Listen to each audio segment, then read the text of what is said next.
Continuamos hoy nuestro recorrido por el libro de los Salmos. Y consideramos de mucho valor el poder pasar algún tiempo con estos primeros 2 salmos, ya que ellos son, por así decirlo, la introducción a este libro, y como ya hemos dicho, ellos tienen una conexión que los mantiene unidos. No están sin relación y los salmos están en general arreglados en cierto orden definido. Creemos que esa es una de las cosas que más se nota en este libro. Tienen un orden sistemático, no han sido colocados en un orden sin sentido. En el primer salmo tenemos en realidad al hombre perfecto, al hombre feliz. Lo consideramos un salmo mesiánico, aunque no es citado como tal en el Nuevo Testamento. Ahora, cuando llegamos al Salmo 2, vemos que este es verdaderamente un salmo mesiánico. Así es citado en el Nuevo Testamento. Es citado en unos 7 lugares diferentes en el Nuevo Testamento, y uno puede encontrar citas de este salmo en el libro de los Hechos de los Apóstoles, capítulo 4, también en el capítulo 13 del mismo libro de los Hechos, allá en la Epístola a los Hebreos, capítulo 1, y referencias al salmo en el libro de Apocalipsis, capítulos 2, 12 y 19. Esas son 7 referencias bien definidas en el Nuevo Testamento a este Salmo 2.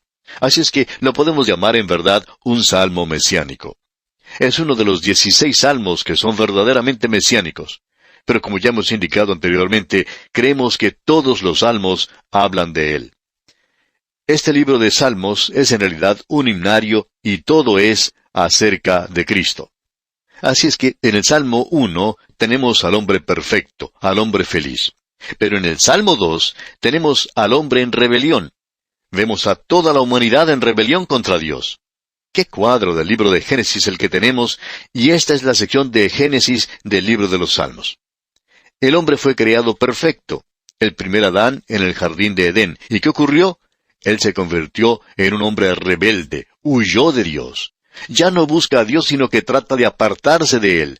No tiene capacidad para Él. Vemos ahora que los hijos de Adán, la humanidad, si se nos permite, se encuentra en este Salmo 2. El Salmo 2 ha sido llamado el drama de las edades. No solo ha sido llamado eso, sino que contiene una declaración decisiva en cuanto al resultado de los hechos y las fuerzas que están en operación en la actualidad en el mundo. Este salmo está separado aquí no tanto como uno separaría un drama o una representación teatral, sino como un programa de televisión. Aquí uno tiene una cámara en la tierra y otra cámara de televisión en el cielo. Eso es algo bastante dramático, ¿verdad? Porque en nuestros propios días hemos podido apreciar una cámara de televisión en la luna. Pudimos ver fotos de la luna, y eso es algo muy emocionante.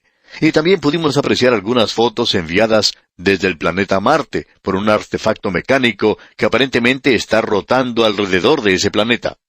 Eso también es muy emocionante. Pero aquí tenemos una cámara de televisión en la Tierra y otra en el cielo, y el programa se desarrolla de la siguiente manera. En primer lugar, tenemos que el hombre, la humanidad, se presenta ante la cámara y entonces podemos observar lo que ocurre a través de la cámara de televisión que está en la Tierra. Tenemos a este pequeño hombre representando su parte, como Shakespeare lo dijo, pequeño hombre que se pavonea en su diminuta actuación en el estrado de la vida y luego desaparece. Aún las personas no permanecen aquí por mucho tiempo. 70 años es aparentemente un buen lapso para cualquier persona en este mundo. Y en realidad la humanidad no ha estado en este mundo, en esta tierra, por mucho tiempo. La humanidad es, podríamos decir, algo que ha llegado un poco tarde a la escena. El hombre realiza su pequeña representación y la cámara de televisión en la tierra se apaga.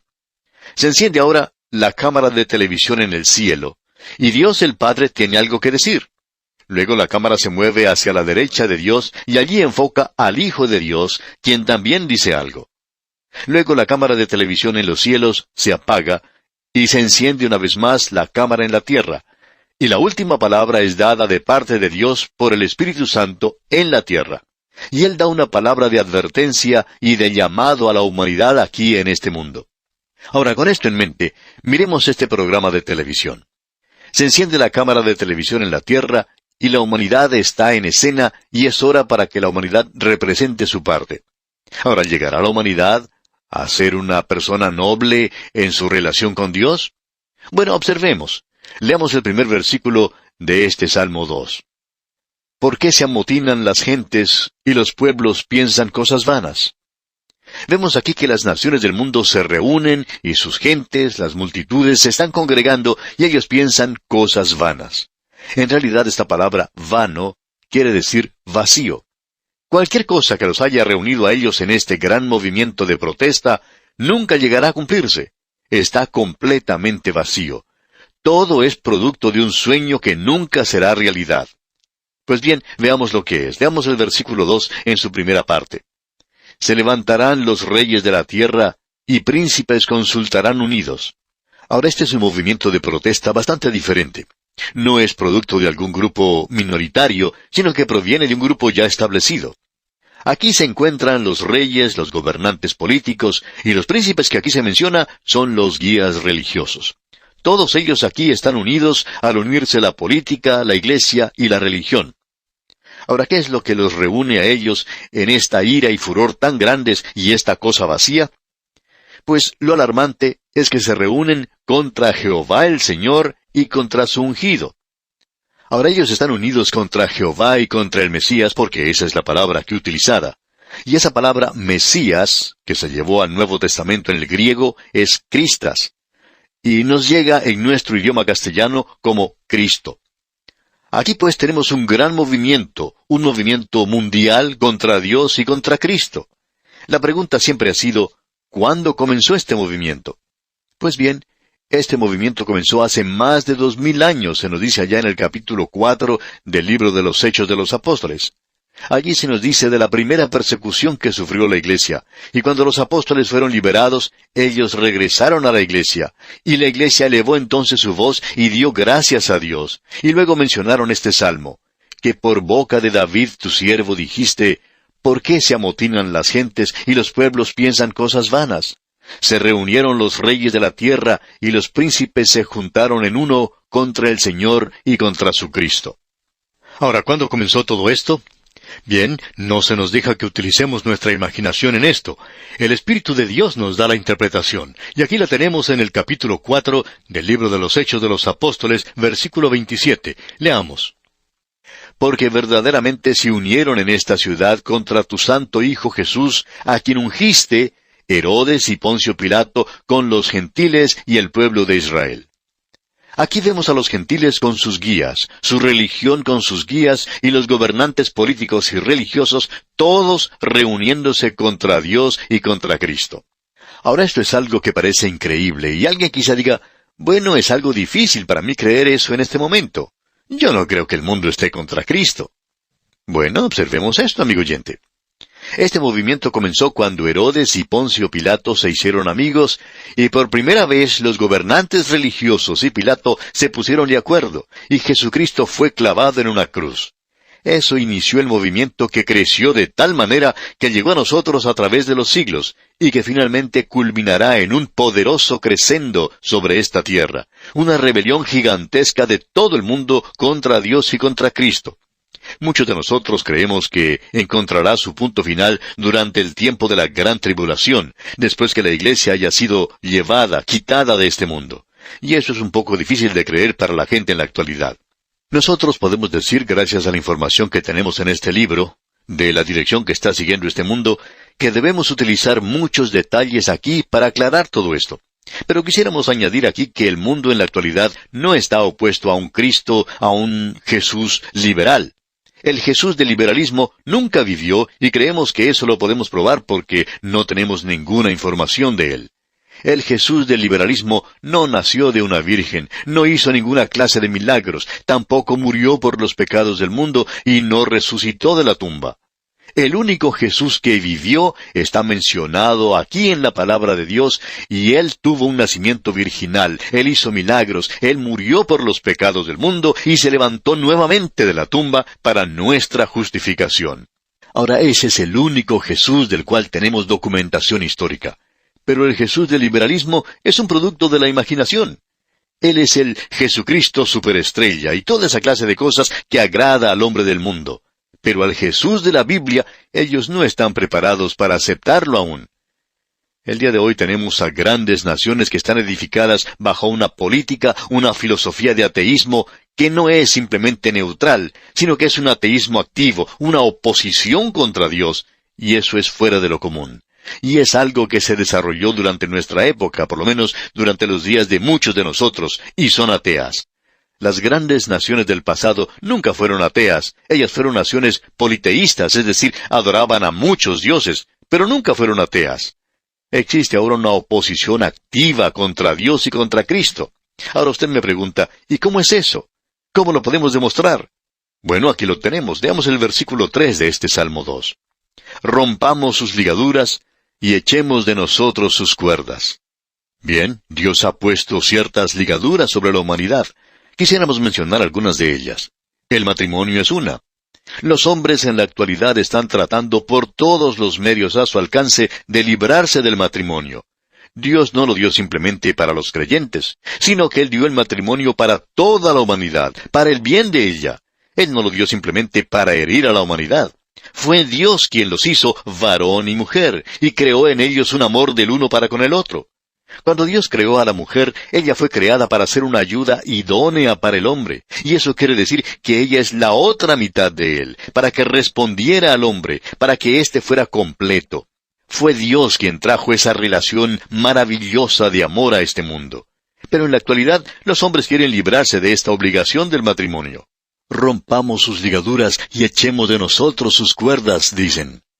También en la actualidad quieren librarse de los 10 mandamientos. Quieren quitarse de encima las leyes de Dios, leyes que protegen la vida humana y que protegen la humanidad y que considera que hay algunas cosas que son sagradas. Dice que algunas cosas son correctas y que otras están equivocadas, están mal. Contra eso es que los hombres se están rebelando. ¿Qué es lo que Dios va a hacer en cuanto a esto? Bueno, esa cámara de televisión se apaga ahora. Esta es una cosa terrible la que está teniendo lugar en la tierra. Amigo oyente, este es un mundo malvado en el cual usted y yo vivimos. ¿Qué es lo que sucede entonces? Bueno, leamos el versículo 4 de este Salmo 2. El que mora en los cielos se reirá.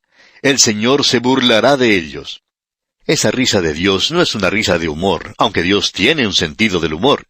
Lo que tenemos aquí es una risa causada al ver lo ridículo que todo esto es. Pues imagínese usted a este pequeño hombre osando rebelarse contra Dios, presentándose ante Él y sacudiendo su puño contra el cielo y diciendo a Dios que salga a pelear contra Él. Y Dios se ríe. Es tan ridículo, amigo oyente, esta pequeña e insignificante humanidad aquí abajo, no interesa quién sea, puede dárselas de muy importante y usar palabras grandes tratando de inflarse y soplar para poder derribar la casa. Pues bien, hay muchos de esos seres inflados por todas partes en el presente, pequeños hombres que están hablando de su oposición contra Dios, y ellos están haciendo eso, pero no van a durar mucho. Usted probablemente recordará a alguno de esos personajes de fama mundial que acostumbraban a hablar mucho contra Dios, pero ya no los oímos decir nada. Tenemos también en nuestras naciones a muchos políticos que hicieron grandes declaraciones en el pasado, y de los cuales ya no oímos ni una palabra. Debemos decir que este pequeño hombre ha representado su insignificante parte en el escenario de la vida, y es algo ridículo que se esté oponiendo a Dios. Dios se ríe de eso. ¿Y qué es lo que va a hacer con él?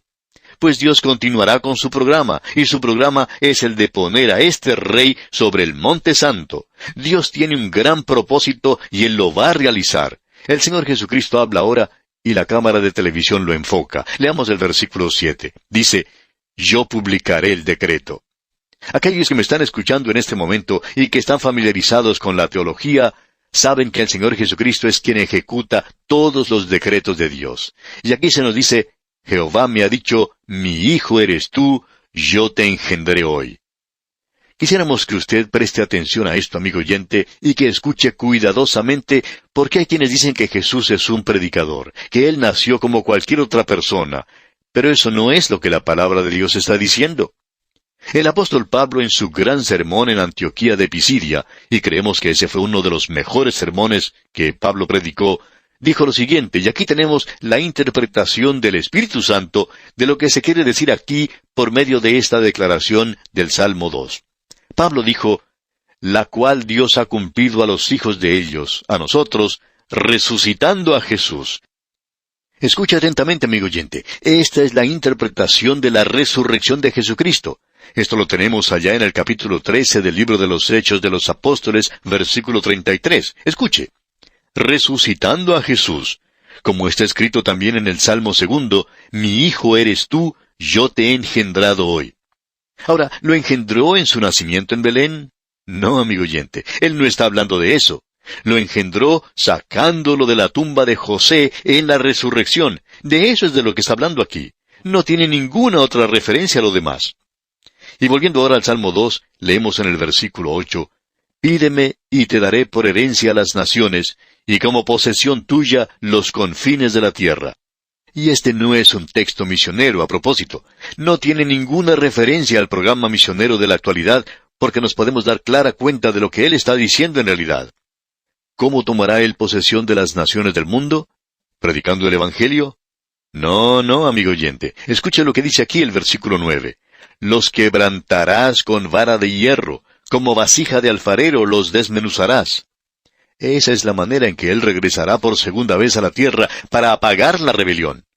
Ahora a la gente no le gusta eso, pero usted puede leer en el capítulo 19 del libro de Apocalipsis. Él vendrá a hacer la guerra. Ahora alguien quizá diga, bueno, yo pensaba que él era el príncipe de paz. Amigo oyente, para poder hacer paz en esta tierra hay que apagar toda la rebelión, y eso es lo que él va a hacer. Creemos que esto es algo práctico, es simple y básico, y lo podemos comprender muy bien ya que pone el dedo en la llaga. De la única forma en que usted podrá apagar una rebelión en este mundo es que Él venga y se haga cargo de todo. Él los castigará. Aquí dice que Él será quien haga eso. No me pida que yo presente disculpas por eso, amigo oyente. Ahora el Espíritu Santo es quien habla en el versículo 10 y dice, Ahora pues, oh reyes, sed prudentes.